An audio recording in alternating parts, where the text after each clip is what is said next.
ઉદયપુર જિલ્લાના નસવાડી, બોડેલી, સંખેડા તાલુકામાં 34 જેટલી કપાસ ખરીદવાની ઘણી જીન આવેલી છે। સીસીઆઈ ટેકાના ભાવે 8060થી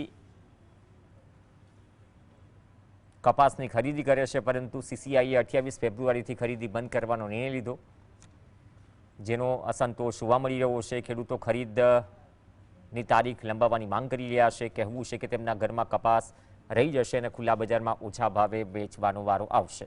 ખુલ્લા બજારમાં પૂરતા ભાવ મળતા નથી। સીસીઆઈમાં કપાસ વેચવા માટે ઓનલાઈન રજીસ્ટ્રેશન બંધ કરી દેવાયું છે।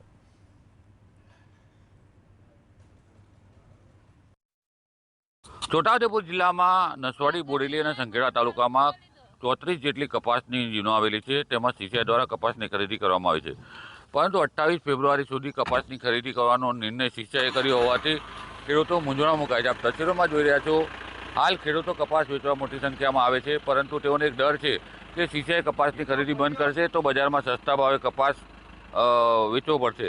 સરકાર દ્વારા જે ખરીદી કરવાની જે સમય મર્યાદા નક્કી કરવામાં આવી છે તેને વધારવામાં આવે, કારણ કે ખેડૂતોના ઘરોમાં કપાસ છે અને હજુ મોટા પ્રમાણમાં કપાસ ખેડૂતો વેચવા માટે આવી રહ્યા છે।